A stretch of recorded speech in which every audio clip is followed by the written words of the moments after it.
வணக்கம். இன்னைக்கு மார்ச் 23. அடுத்த மாசம் சரியாக 23ஆம் தேதி. இன்னையிலிருந்து கரெக்டா எண்ணி 30 நாள் தான் இருக்குது. நம்மளுடைய ஜனநாயக கடமை ஆற்றக்கூடிய நாள் ஏப்ரல் 23ஆம் தேதி தமிழ்நாடு சட்டமன்ற தேர்தல் நாள். அப்போ தேர்தலுக்காக ஓட்டு போடுவதற்காக நம்ம எல்லாரும் தயாராக இருப்போம். அப்படித்தானே? புதுசா ஓட்டு போடுறவங்க, அவங்களுக்கு புதுசா 18 வயசு நிரம்பியவர்கள் ஓட்டு போடுறவங்க காத்திருப்பாங்க. நம்ம யாருக்கு போடணும் அப்படின்ட்டு ஒரு தேர்வு செய்து வச்சிருப்பாங்க. இவங்களுக்கு தான் போடணும், இந்த தலைவருக்கு போடணும், இந்த தலைவருக்கு போடணும் அப்படிங்கிற மாதிரி ஒரு ஒரு ஆவலாட்டு இருப்பாங்க. அப்படிதானே? ஏற்கனவே ஓட்டு போட்டவங்க ஒரு மாற்றத்துல இருப்பாங்க. போன தடவை வரைக்கும் இவங்களுக்கு போட்டு நம்ம ஒன்றும் சரியில்லையா, அப்படி இந்த தடவை இவங்களுக்கு போடக்கூடாது, மாற்றி தான் போடணும் அப்படின்ட்டு ஒரே பரபரப்பா இருந்துட்டு இருப்பாங்க. நம்ம அப்படித்தானே?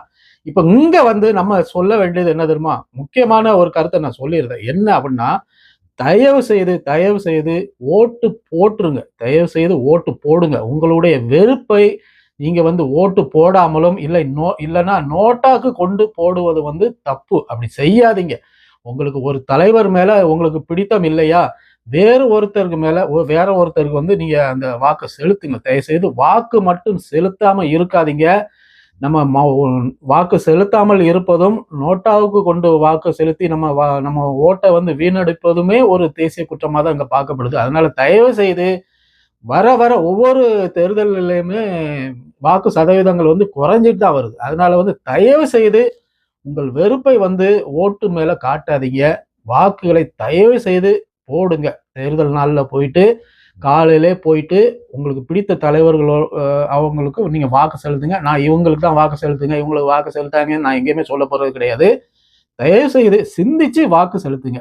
இது நாள் வரைக்கும் நம்ம தமிழ்நாடு எப்படி இருந்திருக்குது, இனி எப்படி இருக்க போகுது, இனி திரும்பவும் இவங்களுக்கு ஓட்டு போட்டா எப்படி, என்ன நல்லா வருமா, இல்ல புதுசா வந்திருக்கவங்க என்ன சொல்றாங்க, என்ன செய்ய இருக்கிறாங்க, என்னெல்லாம் சொல்லியிருக்கிறாங்க, நாங்க என்ன செய்வோம் அப்படிங்கிற மாதிரி யாருக்கு ஓட்டு போட்டா சரியாக இருக்கும், நம்ம தமிழ்நாடு சிறப்பாக இருக்கும், நம்ம நல்லா இருப்போம், நம்ம சுற்றியுள்ள நம்ம ஊர் நல்லா இருக்கணும், நம்ம தமிழ்நாடு நல்லா இருக்கணும் அப்படிங்கிற மாதிரி தயவு செய்து சிந்திச்சு ஓட்டுகளை போடுங்க. ஓட்டு மட்டும் போடாம மட்டும் இருந்துடாதீங்க. தயவு செய்து ஓட்டு போடுங்க. சரியா? இப்போ நம்ம விஷயத்துக்கு வருவோம். அப்போ அதாவது கிட்டத்தட்ட முன்னாள் முதலமைச்சர் மதிப்புக்குரிய ஐயா கருணாநிதி அவர்கள் தமிழ்நாட்டில் 4 தடவையா முதலமைச்சராக இருந்திருக்காரு. அப்படித்தானா? அதுக்கப்புறம் மதிப்பிற்குரிய அம்மா ஜெயலலிதா அவர்களும் 4 தடவை முதலமைச்சராக இருந்திருக்கிறாங்க. புரட்சி தலைவர் எம்ஜிஆர் அவர்கள் 3 தடவை முதலமைச்சராக இருந்திருக்கிறாங்க. ஐயா ஸ்டாலின் இப்போ ஒரு தடவை 2021 முதலமைச்சராக இருந்துட்டு இருக்கிறாரு. இதற்கு முன்னாடி அது இடையில ஐயா ஓபிஎஸ் அவர்கள் 2-3 தடவை இருந்திருக்கிறாங்க. அப்படித்தானா? அப்போ நம்ம இங்க முக்கியமான கட்சிகளை மட்டும் பார்ப்போம். திமுக, அதிமுக தமிழ்நாட்டில் அதுதான பெரிய கட்சிகளா இருந்துட்டு இருக்குது. அடுத்தால நாம் தமிழர் கட்சி வளர்ந்து வந்துட்டு இருக்குது. இந்த கட்சிகள் போட்டி போட்டுட்டு இருக்காங்க. நாம் தமிழரை எப்படி வீழ்த்தலாம் அப்படிங்கிற மாதிரி. அப்போ இதை மட்டும் பார்ப்போம். திராவிட கட்சிகளை மட்டும் நம்ம பார்ப்போமே. திமுக, அதிமுக இந்த பெரிய கட்சிகள் எல்லாமே தேர்தல் தேதியை அறிவித்த பிறகும் இன்னும் சரியான வேட்பாளர்களை நிறுத்தல. இன்னும் அவங்களுக்குள்ள ஒரு போட்டியில தான் இருந்துட்டு இருக்காங்க. அதாவது என்ன பண்ணலாம், யாருக்கு எத்தனை சீட்டு கொடுக்கலாம், யாரை எங்க நிப்பாட்டலாம் அப்படிங்கிற மாதிரி திணறிட்டு வந்துட்டு இருக்காங்க. என்னடா பண்றது அப்படிங்கிற மாதிரி ஒரு குழப்பத்திலே இருந்துட்டு இருக்காங்க இந்த திராவிட கட்சிகள்.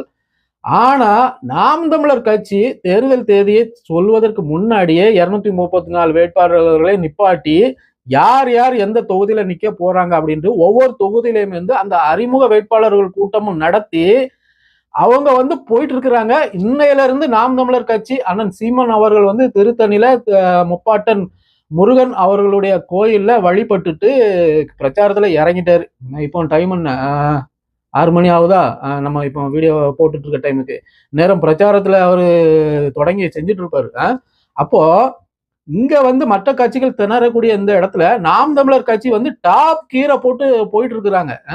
இதுல இருந்து என்ன தெரியுது, நம்ம என்ன பாக்குறோம் அப்படின்னா, அதாவது நாம் தமிழர் கட்சியோட அந்த அந்த கட்டுப்பாடு, அந்த ஒழுக்கம், அந்த நேர்மை இந்த 3 இருக்கிறதுனாலதான் அந்த கட்சி எந்த தங்கு தடையும் இன்றி அப்படியே சிறப்பா நேர்கோட்டை நோக்கி போயிட்டு இருக்குது. அவங்க ஏற்கனவே 8% வாக்கு வச்சிருக்கிறாங்க. இருந்தாலும் ஒரு தொகுதியில கூட இன்னும் ஜெயிக்கல. ஆனா இந்த 2026ல கண்டிப்பா அவங்களுக்கு நிறைய சீட்டுகள் கிடைக்க வாய்ப்பு இருக்குது.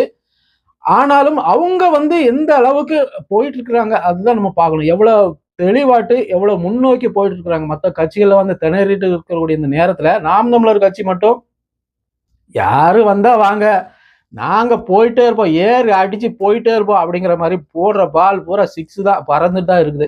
அடுத்தால நம்ம பார்க்க இருக்கிறது வந்து ஏடிஎம்கே கூட்டணி, என்டிஏ கூட்டணியில வந்து ஐயா எடப்பாடி பழனிசாமி ஐயா அவர்கள் வந்து பிஜேபிக்கு வந்து சீட்டு கொடுத்துருக்காங்க. எத்தனை சீட்டுனா பிஜேபிக்கு வந்து 27 சீட்டு கொடுத்துருக்காங்க. பாட்டாளி மக்கள் கட்சிக்கு வந்து 18 சீட்டு கொடுத்துருக்காங்க. அமமுக அங்க வந்து 11 சீட்டு கொடுத்துருக்காங்க. இப்படி பிரிச்சு கொடுத்தாச்சு. அதிமுகவுல இருந்து தமிழக வெற்றி கழகம் வந்து புதுச்சேரியில வேட்பாளர்களை நிறுத்திருக்கிறாங்க. 30 வேட்பாளர்களை நிறுத்திருக்கிறாங்களாம். அந்த 30 வேட்பாளர்களும் தமிழக வெற்றி கழக கட்சியில இருந்து உள்ளவங்க யாருமே கிடையாது. எல்லாருமே முன்னாள் அதிமுக இல்லைன்னா பிஜேபி இந்த கும்பல் தான் வந்து அங்க வேட்பாளராட்டு நிக்கிறாங்க. ஒருத்தர் கூட தமிழக வெற்றி கழகத்தோட சொந்த கட்சியில உள்ள வேட்பாளர்கள் யாருமே கிடையாது. இந்த நிலைமையில தான் மற்ற கட்சிகள் போயிட்டு இருக்குது. நாம் தமிழர் கட்சி தான் ஏறி அடிச்சு போயிட்டு இருக்கிறாங்க. பார்ப்போம் என்ன நடக்குன்னு அடுத்த வரக்கூடிய நாட்கள்ல. இணைந்திருங்கள். மீண்டும் ஒரு காணொலியில் சந்திக்கலாம்.